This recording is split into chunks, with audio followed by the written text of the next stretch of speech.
జగన్మోహన్ రెడ్డి గారి పర్యటన అంటే చాలండి, మామూలుగా కాదు, భయంకరంగా ఆంక్షలు అయితే కనుక ఉంటున్నాయి. ఎందుకంటే నెల్లూరు మొత్తం ఆ ప్రాంతం అంతా కూడా అష్టదిగ్బంధనం చేసినట్టే.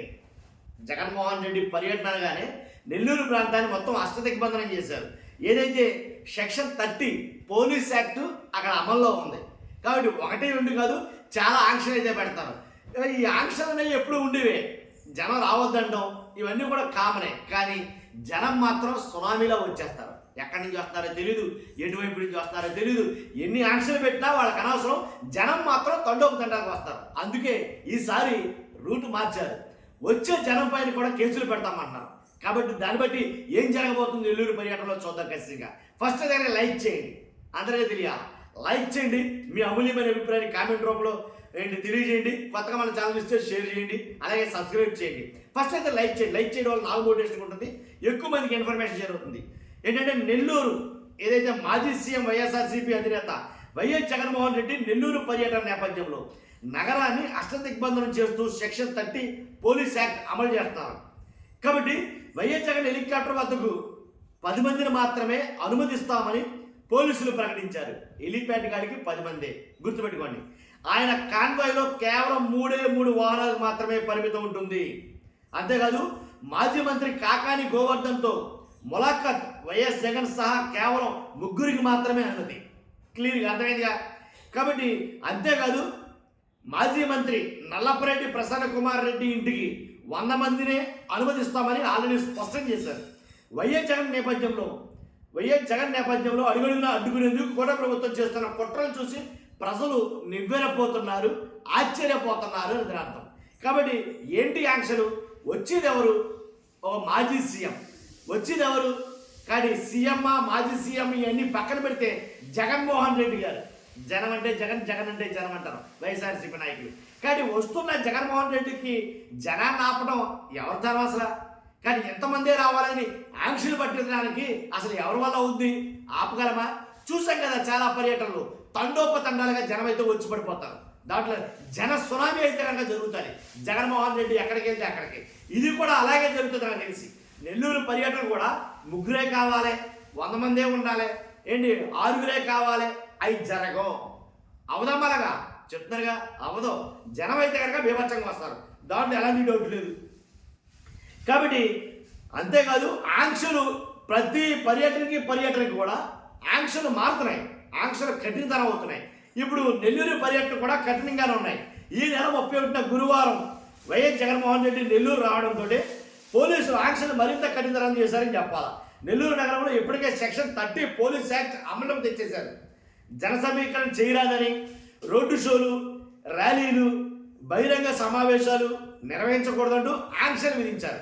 అంతేకాదు ప్లకార్డులు కానీ, ఆల్రెడీ ఒక ప్లకార్డు ఎంత దారుణం సృష్టించిందో గుర్తుండే ఉండదు మీకు. ఒకే ఒక ప్లకార్డు రప్ప సేమ్. కాబట్టి అందు గురించే ప్లకార్డులు ప్రదర్శించరాదు అని, ఫ్లెక్సీలు ఏర్పాటు చేయకూడదని వైఎస్ఆర్సీపీ శ్రేణులకు ఆల్రెడీ స్పష్టం చేశారు. నిబంధనలు అతిక్రమిస్తే కేసులు నమోదు చేస్తామని హెచ్చరికలు కూడా జారీ చేశారు. ప్రజలకు సైతం ఎలాంటి అనుమతులు లేవని, ఇది ప్రజల కోసం, ప్రజలకు సైతం ఎలాంటి అనుమతులు లేవని, వస్తే వాళ్ళ మీద కూడా కేసులు తప్పవని హెచ్చరిస్తున్నారు. నెల్లూరు నగరంలోకి వచ్చే అన్ని మార్గాలలో చెక్ పోస్టులు ఏర్పాటు చేస్తున్నారు. వైఎస్ఆర్సీపీ నేతలను సైతం హౌస్ అరెస్టులు చేయడానికి కూడా వెనకాడబోమని ప్రచారం జరుగుతుంది. పోలీసుల చర్యలపై ప్రజల్లో విమర్శలు వ్యక్తమవుతున్నప్పటికీ ప్రతి పర్యటనకి ఇలాగే ఉంటుంది, దాంట్లో ఎలాంటి ఉండట్లేదు. జనసేన నేతలు చూసేందుకు కనీసం ఎంత తక్కువ లెక్కాల్సినా సరే జనం అయితే విపరీతంగా వచ్చిపడిపోతారు, దాంట్లో ఎలాంటి ఉండట్లేదు. కాబట్టి పర్మిషన్ ఇవ్వకపోవడంతో కూటమి సర్కారుపై తీవ్ర అసహనం అయితే కనుక ప్రజల్లో ఉంటుంది, దాంట్లో ఎలాంటి ఉండట్లేదు. హెలిప్యాడ్ వద్దకు 10 మందికి అనుమతి, ఇది మరీ ఘోరం. వైఎస్ జగన్మోహన్ రెడ్డి నెల 31న ఉదయం 10 గంటల 30 మధ్యలో, 10-10:30 మధ్యలో హెలికాప్టర్ చిముడిగుంట డిటిసి సమీపంలోని హెలిప్యాడ్కి చేరుకుంటారు. అక్కడి నుంచి అక్రమ కేసుల నేపథ్యంలో జిల్లా కేంద్ర కారాగారంలో రిమాండ్లో ఉన్న మాజీ మంత్రి కాకాని గోవర్ధన్ రెడ్డితో ములాఖత్ అవుతారు. జగన్మోహన్ రెడ్డిని చూసేందుకు ప్రజలు పెద్ద సంఖ్యలో తరలివచ్చే అవకాశం ఉండడంతో వారిని అడ్డుకునేందుకు కేసులు నమోదు చేస్తామని పోలీసులు హెచ్చరించారు. హెలిప్యాడ్ వద్ద కేవలం 10 మంది అంటే 10 మంది మాత్రమే, వైఎస్ఆర్సీపీ నేతలకు మాత్రమే అనుమతి ఉంటుంది. ములాఖతుకు కేవలం 3 మాత్రమే అనుమతించారు. జగన్మోహన్ రెడ్డి కాన్వాయ్లో 3 వాహనాలు మాత్రమే అనుమతించారు. ములాఖాత్ అనంతరం జగన్మోహన్ రెడ్డి రోడ్డు మార్గంలో సుజాతమ్మ కాలనీలోని మాజీ మంత్రి నల్లపురెడ్డి ప్రసన్న కుమార్ రెడ్డి ఇంటికి వెళ్తారు. అక్కడ వారి కుటుంబ సభ్యులను పరామర్శిస్తారు. అక్కడ 100 మందికి మాత్రమే అనుమతించారు. ప్రజలు వైఎస్ఆర్సీపీ శ్రేణులు ఎవరూ రాకుండా అటువైపు వెళ్ళి అన్ని దారుల్లోనూ బారికేడ్లు ఏర్పాటు చేస్తారు. అవే బారికేడ్లు జగన్మోహన్ రెడ్డి హయాంలో నేను ఏర్పాటు చేస్తే బారికేడ్లు ముఖ్యమంత్రి అని అనేవారు. గుర్తుందా లేదా మీకు? కాబట్టి నిబంధనలు అతిక్రమిస్తే కనుక కఠిన చర్యలు ఉంటాయని ఇన్ఛార్జ్ ఎస్పీ ఎవరైతే ఉన్నారో ఆయన తెలియజేయడం జరుగుతుంది. ఏఆర్ దామోదరం గారు మంగళవారం తెలియజేశారు. భద్రతా పరంగా తీసుకుంటున్న చర్యలు, ముందస్తు అనుమతులు, ఆంక్షలను మీడియాకు వెల్లడించారు. ఎలిపేట వద్ద 10 మందిని, ములాఖాత్ 3 ప్రసన్న కుమార్ రెడ్డికి 100 మందిని మాత్రమే అనుమతిస్తామని చెప్పారు. నగరంలో సెక్షన్ 30 పోలీస్ యాక్ట్ అమల్లో ఉన్నందున ఊరేగింపులు కానీ, సభలు కానీ, సమావేశాలు కానీ ఎలాంటి అనుమతులు లేవన్నారు. అది విషయం.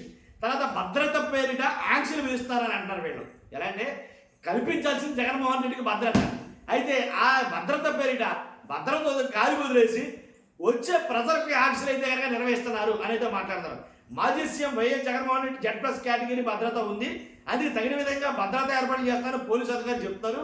రో పార్టీలు, QR టీంలు ఏర్పాటు చేస్తున్నామని చెబుతున్న పోలీసులు వైఎస్ జగన్కి భద్రత కల్పించకుండా కేవలం ప్రజలు, వైఎస్ఆర్సీపీ శ్రేణులు రాకుండా అడ్డుకునే పనిలో నిమగ్నమయ్యారు. నగరం నలవైపులా అష్టదిగ్బంధనం చేయాలని నిర్ణయించారు. నేషనల్ హైవేల పైన వాహనాల తనిఖీకి చర్యలు చేపట్టారు. ఇది జరుగుతున్న విషయం. అందుకే నేను తప్పలు పెట్టా, అష్టదిగ్బంధనం జగన్ అని. కానీ చూస్తున్న మీరు అందరూ కూడా మీ అభిప్రాయం కలిసి కామెంట్ రూపంలో తెలియజేయండి. ఫస్ట్ అయితే లైక్ చేయండి, కొత్తగా మన ఛానల్స్తో పక్కాగా సబ్స్క్రైబ్ చేయండి. Thank you very much.